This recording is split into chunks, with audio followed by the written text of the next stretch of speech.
they might not have taken them quite so seriously and so violently. And what do you think about, I mean, this is a little bit of a tangent, but we'll go there. I mean, the Ukraine, and that's, I mean, even the Dalai Lama said, why, this doesn't even make, not that war ever makes sense, but bombing, and it's so out of, we just survived a pandemic, and now we're bombing. I mean, what's your reaction to this whole?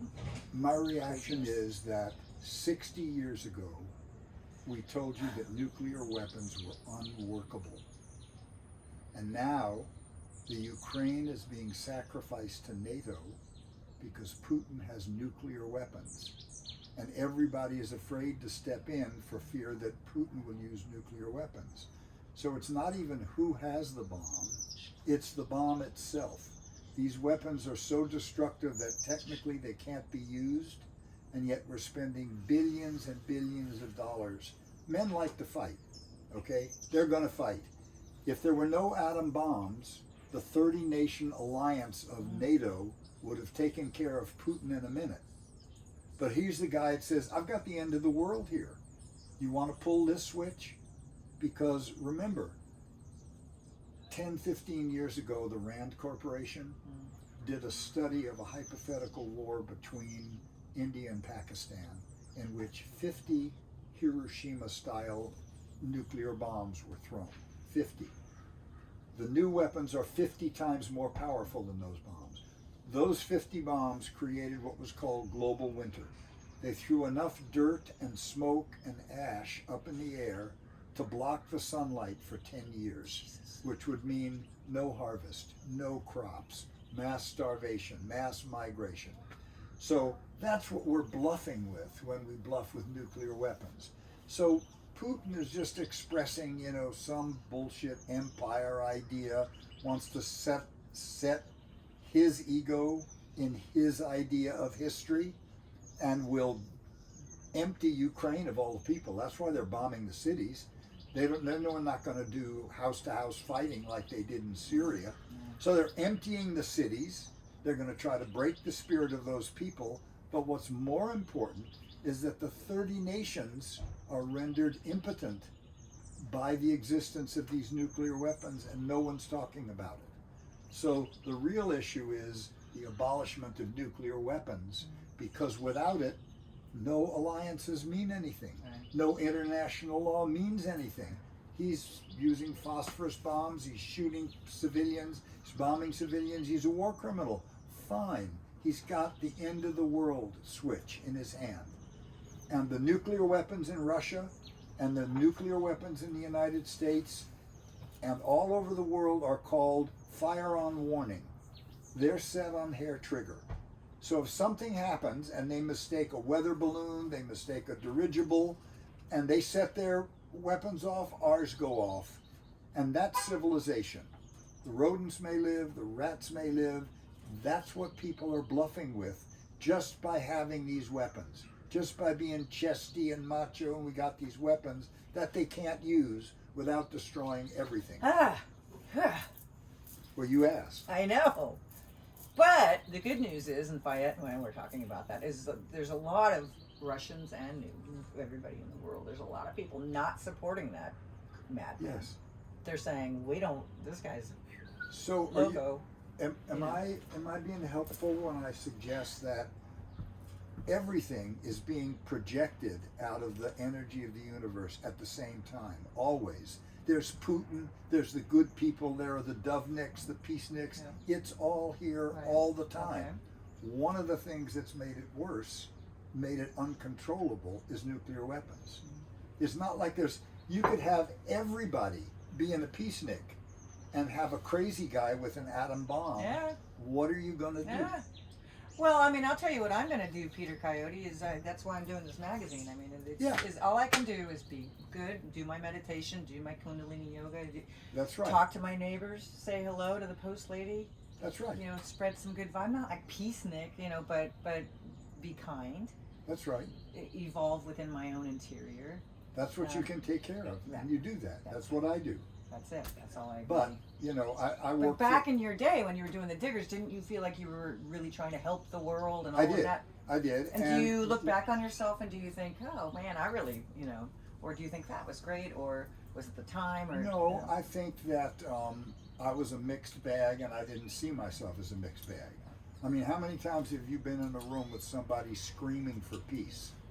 You know, so what I've learned how not to do is create the condition in my own behavior that I'm pretending to cure. Right. You know what I mean? Mm-hmm. Capitalist pigs. Well, my parents were capitalist pigs. They were lovely people. They fought for civil rights. They fought for civil liberties. My dad had a genius with numbers. He made a lot of money. He lost it all. I didn't get anything. But I couldn't just go through life and capitalist pigs. Well, that reminds me of that line in Doctor Strange, like, "Gentlemen, we can't argue in here. This is the war room." Yeah. One of the best movies. When he's flying on the bomb, Slim yeah. Pickens, woo, do his hat. It's a great movie. I really was. So here's the other thing. keep The going, last keep thing going. I'll say about Yeah. politics. Yeah, I know. I is get a little. I'm not a. I get The really weirded real out. problem that no one else wants to talk about either is that we have a political system that's organized around money. And So you the- got one of your the- quotes I have written here. It says, "The world offers two options: the world of love or the world of power. A world of power is flaccid, and a world without love, a world without power is flaccid, and a world without love is vicious." Yeah, but so follow it through. A political system that is organized around collecting money. The interests of money always trump the interests of the people. So, for instance, imagine what our government would be if we said full federal funding of elections. We're going to give every candidate the same, there's no raising money. If we said it is unfair for corporations to spend their treasure changing public policy for their shareholders, no corporate donations, and illegal to give money from lobbyists to legislators. If that were the case, our government would be listening to us because we would be paying to put them in office. Yeah.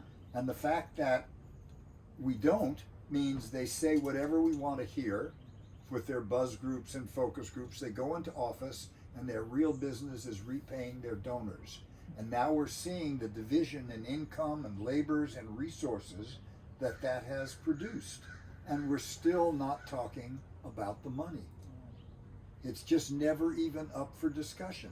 Why is Ted Cruz and these guys allowed to vote to overthrow the elections and still be in power? Because the people that have made the Congress a wholly owned subsidiary of money are keeping him there. Well, I say coup to those guys. Good. And you've got a nice Myers lemon tree. Wow, that is very. No, that's a tangerine Oh, tree. tangerine. Okay. I've That's got gorgeous. lemons in the back, which you're Ah. welcome to. And then I've got an orange tree. I'll give you some of my jam before you go, because you're sweet. You should have some sweet jam. All right, so going with this whole thing about cycles and Joseph Campbell and the whole hero's journey and the going into the darkness and that's what when I think of where we are and what's going on, and I feel like maybe just because I'm getting older, but I didn't live through the 60s, but I feel like I am meeting all the people that were there then. I am so grateful to be living in the Haight-Ashbury and having this magazine and sort of like being the liaison for the stories and the information that come from the people that were actually there, and sort of like sharing it with the young kids that are still coming there looking for something, for the people that live in the neighborhood. It's again hyper local with a global perspective. It doesn't have to be the hate. It's about communities. I have a subscriber in Finland because he loves the energy of community that the hate really represents that. Do you you live in the Haight? Yeah, I was on Page and Masonic Oh yeah. for a long time, 35 years, yeah. So I think it's wonderful, and I think just representing your place and the history of your place and making sure it's okay, making sure the hungry guy on the corner has something to eat or someone to talk to. I mean, I think that's taking care of your little square inch. But what would you say to those people that are there that really do respect you? I said, I'm going to interview Peter Coyote. Like, there's like young kids that are, homeless, whatever they are, they're getting away from whatever they're getting away from. They're there. Some of them are just fucking around. Some of them are just trying to find peace within themselves. What would you say? Fleeing bad families. Huh? Fleeing bad families. What would you say to those kids on a loudspeaker? Even the residents and the merchants and, hey, this was, driving down the thing like the Merry Pranksters with the loudspeaker. And, what do you want to say to everybody? And, and globally. Well, the first thing I'd say is sit down and stop and get acquainted with your own inner life without any distractions.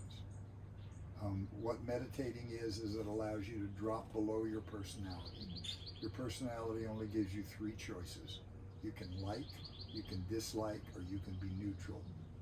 But your personality is just like a little bread in a big bowl of soup. You want to reach the energy in the big bowl of soup.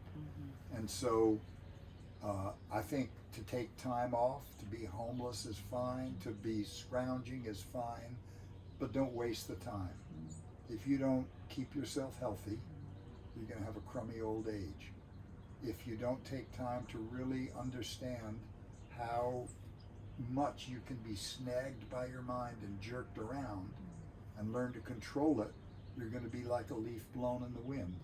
So just try to be yourself. Every other role is taken. I mean, they do want to take the psychedelics, they do want to take the drugs. I mean, and they'll say, well, those guys did it, why can't, but there's a thing of take care of. Well, here's what I'd say about it. Okay, fair enough. Yeah. I have nothing wrong with psychedelics. But it's like taking a helicopter to the Grand Canyon.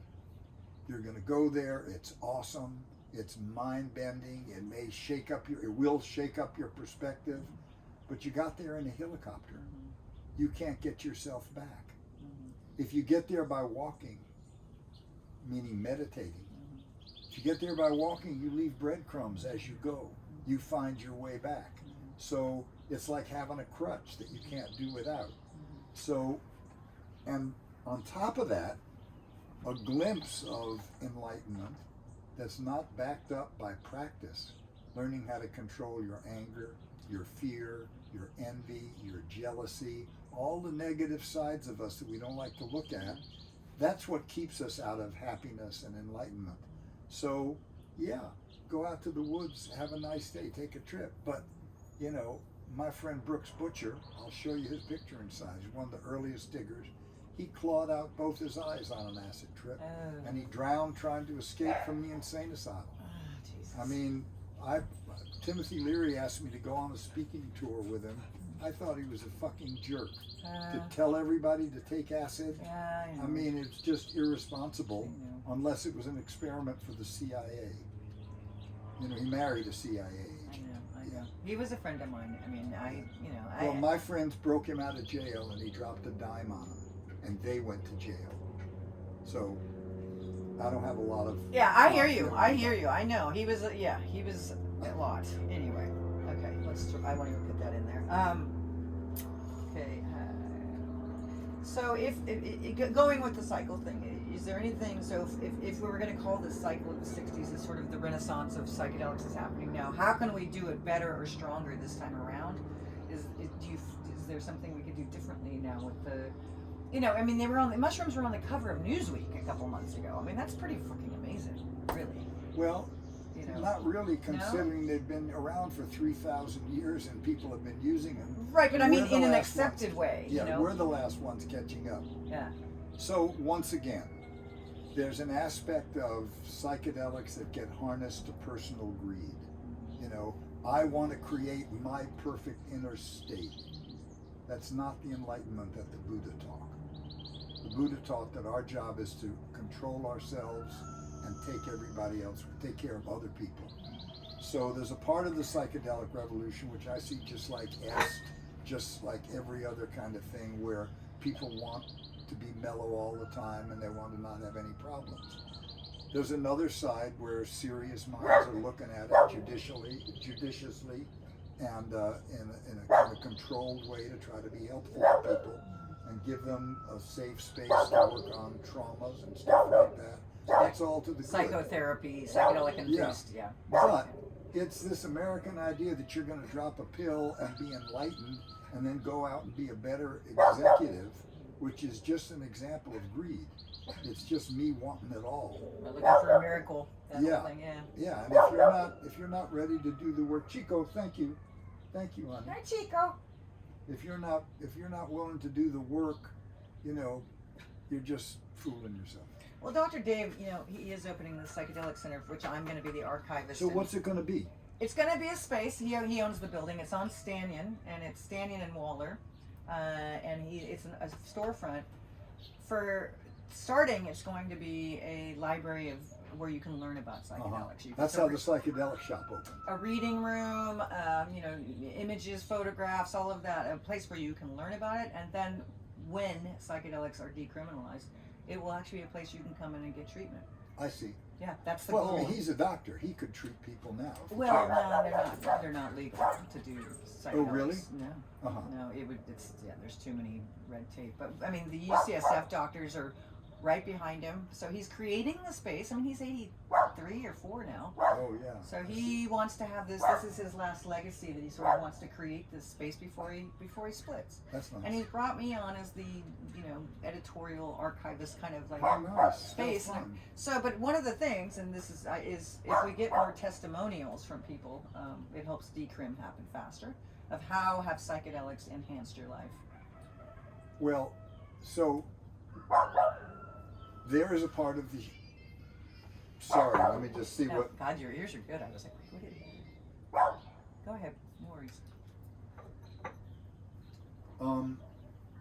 So there's a part of the human brain called the default mode network. Yes, I remember you speaking. I Right. heard them. Go. And the default mode network is what keeps us from being high.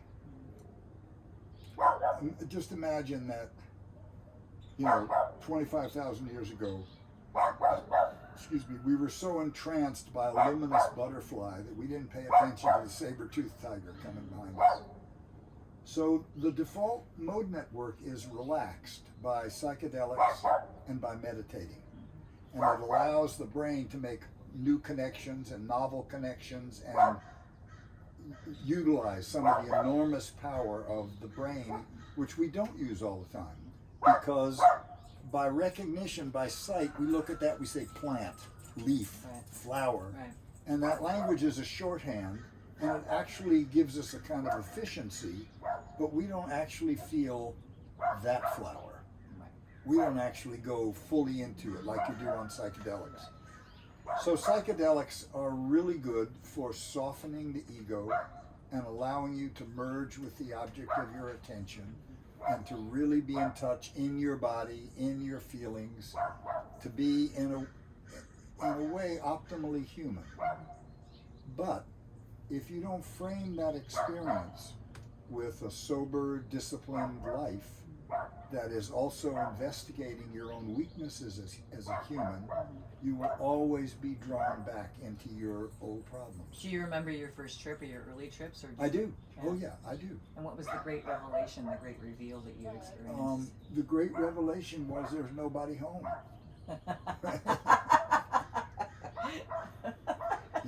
Yeah. Yeah. So, and that, I was whatever I beheld. Mm-hmm. And I remember saying to my friend who was just watching, guarding me on the thing, Tripmaster. that I wanted to call everybody I knew and tell them, oh, hey, guess what? I'm not here. Yeah. That's Yeah. great. Okay. Let's see. I think we covered a lot there. Where we are right now and where you are in your life right now, could your 18-year-old self ever imagine that you'd be where you are now? Do you think you had the foresight to sort of? No, I could not have. Really, I could not have thought. Especially when I did like 10 years of heroin and led me to all sorts of things. I lost a lot of people. Between 65 and 75, I buried 18 friends. And so, I just, and when the counterculture ended, a whole bunch of things happened at once. My dad died. He died so far below broke. All I got was his fountain pen. I mean, this is a man who minted money, had 3,000 acres of cattle ranches here, and president of a railroad and an oil business. And he used to always tell me, don't worry about money. I'll give you money. You'll teach at Harvard, and I'll give you the money to get your suits made and fly rods, good fly rods made. I said, okay. He never talked to me about money. I'd ask, how much that cost, Dad? $1. Don't worry about money. How the heck did he lose all his money? One mistake. He used to have all of his people's money in safekeeping in American government bonds, but he had it on margin. Do you know what that means? Not really. Okay. So let's say you have 100 shares of stock that are $1 each. I give you $10 and you give me all the stock. Okay. You loan it to me. It's like a retainer or something. Yeah. But you know that the stock is worth $1 each. I've got $100 worth of stock. You have $10, right? And the stock I have is still worth $100.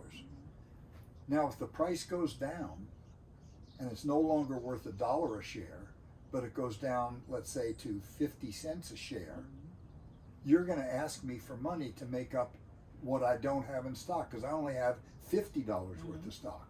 So you're going to ask me for $50 so that you're not holding the bag. So what happened is my dad was so facile with money, he put all his relatives' safekeeping money, everything in these bonds, American government bonds.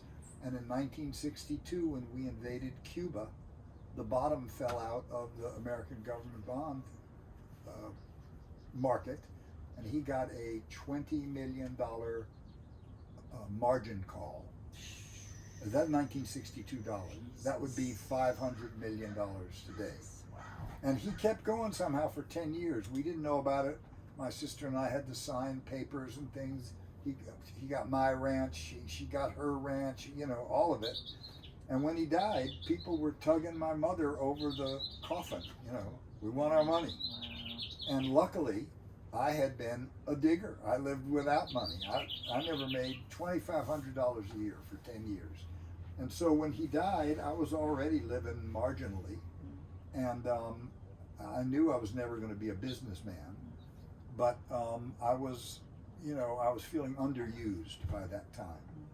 And so, I still don't think about money much. As soon as I had enough to get my kids through graduate school debt-free, I quit the movies. I mean, I got tired of people coming up to my table in a restaurant or bugging me, and I dated Richard Gere for a while. It was really weird. Uh-huh. Like, well, how do you deal with that? How do you deal? I mean, I was just like, yeah. ugh. Yeah, well, he's a lovely guy. He is a lovely guy. He was wonderful. And another Buddhist. Yeah. And I got to meet the Dalai Lama through him. I couldn't speak for a day when he shook my hand. He's incredible energy. Anyway, yeah. It's okay.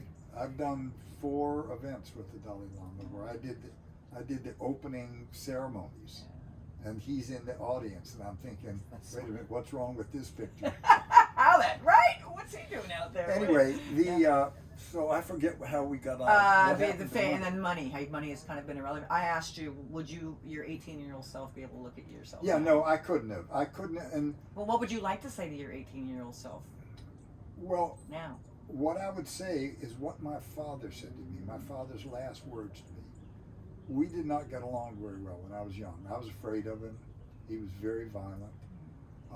He called me shit for brains. Just thought I was an idiot, or acted like he thought I was an idiot. But he was actually a great man, but he wasn't a great father. But he came out to Olima one weekend in the blizzard of '69, the rainstorms that were like washing everything around.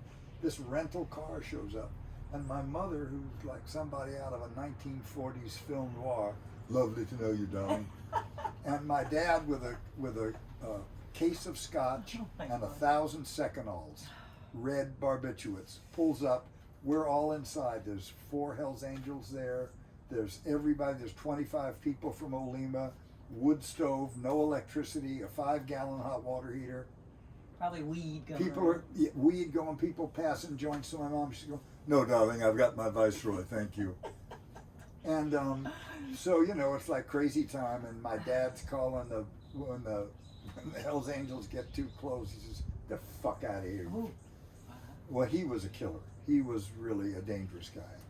Anyway, the end of the day, my dad's sitting in the kitchen. It's about 11 o'clock at night. There's Hells Angels on either side of him. He's punching holes in Secanols. The Hells Angels call them belligerents.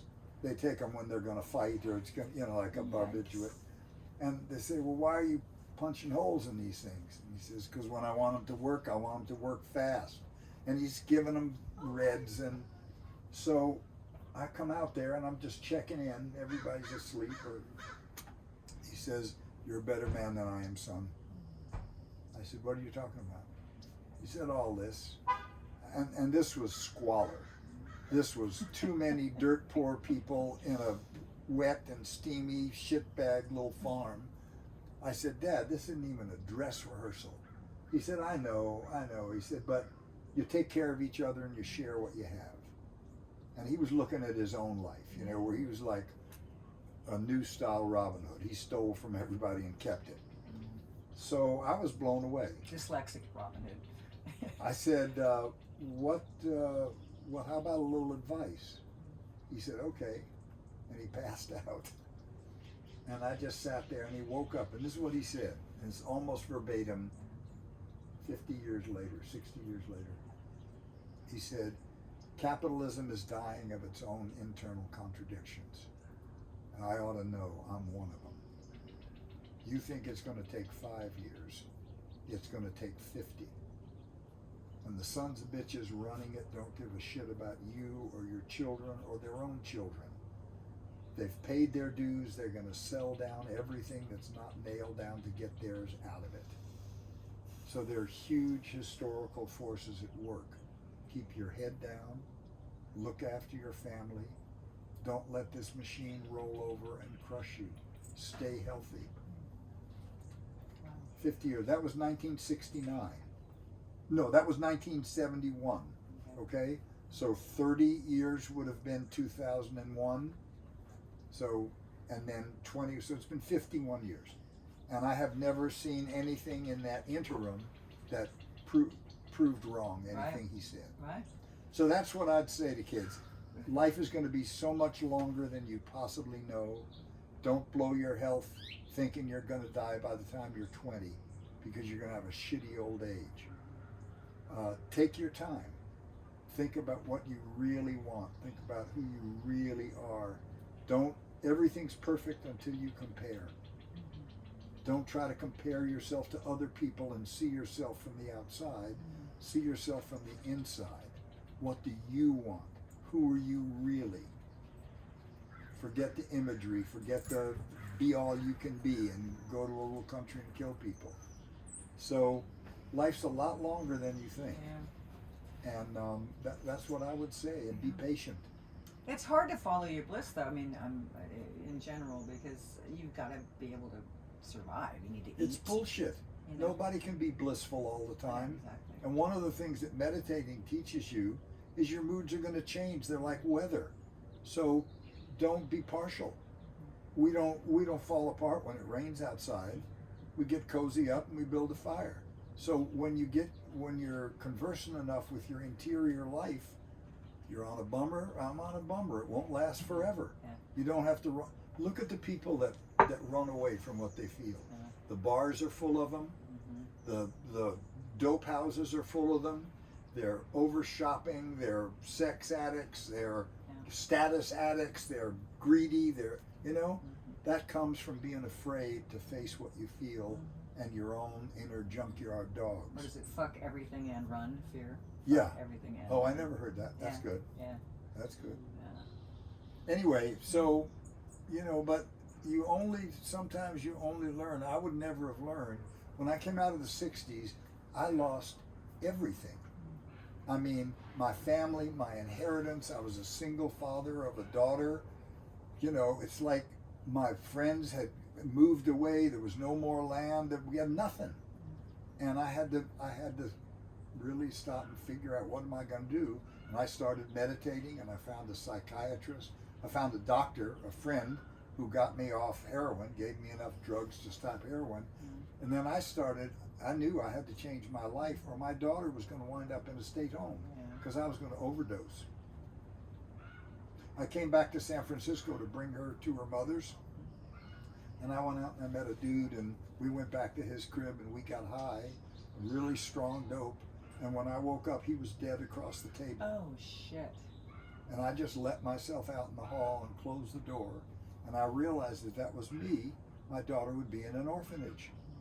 And I thought, that's it. That was the last shot of dope I ever took. So once you know that you're the problem, then you can start fixing it. So I interviewed about 10 therapists. I met one I'd like to be like. I worked with him for 2 years. He gave me a special deal. He died. I started all over. And in the meantime, I'd also started going to Zen Center and sitting Zen.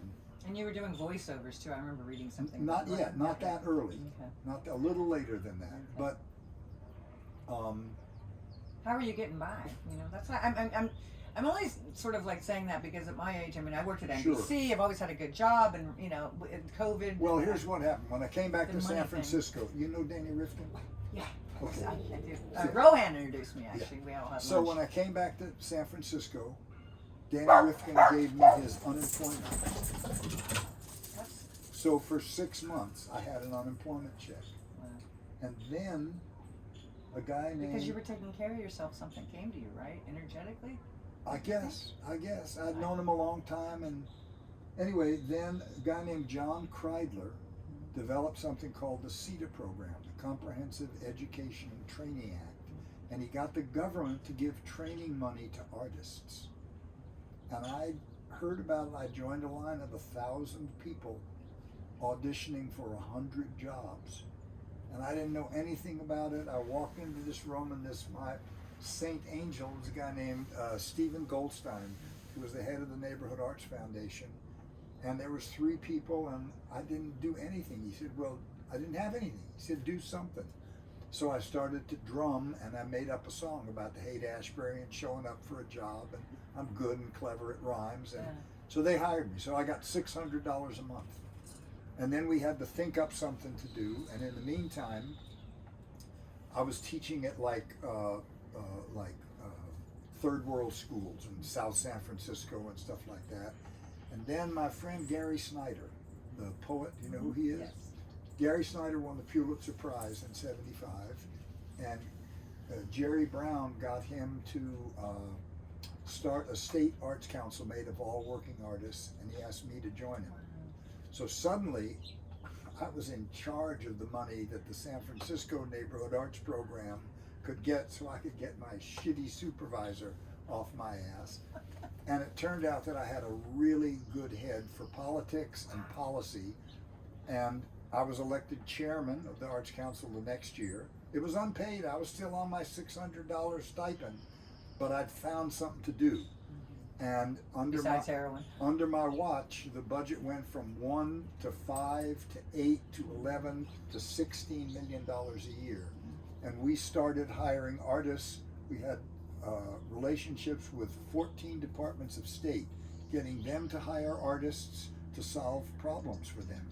Because we said, instead of paying artists to make art, let's sell them as creative problem solvers. Let's give them a full-time salary for half-time work. They'll make the art for free. And we did it, and we won the legislature over.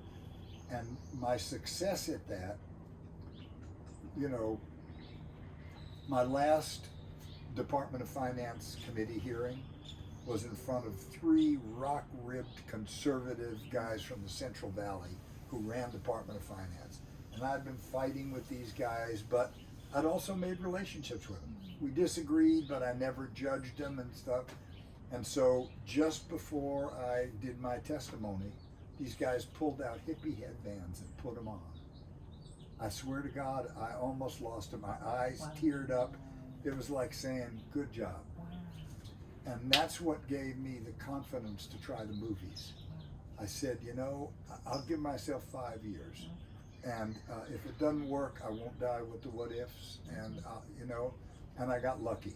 I got in at a time when the female movie stars were just starting to hit their sell-by date. Oh yeah. And they wanted like to Sharon be... Stone? No, not yet. No. Well, they wanted to be seen with older guys. Okay. So, oh God, don't get me on names. So Gene Smart and I did a film together, and Ellen Burstyn and I did a film. Yeah, love her. Yeah, she's a monster. Love her. Anyway, and I got in the door, and I was very lucky, and I never was a genius actor, but I did 160 films, and I traveled the world, and then I've been on the cover of every magazine in Europe. I mean, I had my taste of fame, but it's not where I lived. And I never was comfortable as a digger. I was never comfortable with being the center of attention all the time, because I always knew it's everybody, right? And so in the movies, I've been in a lot of bands. I'd much rather be the backup singer or the piano player in the background than the front person. Yeah. you know, in the movies, it's always the star that does everything, and that's not what life is. So I'm not bad mouthing it. It gave me a great life. I mean, I bought 2 houses for 2 wives. I had enough left to get this for myself. My kids have no debt. They're out of school. Beautiful. And I'm happy as a clam, you know. Are clams happy? I think so.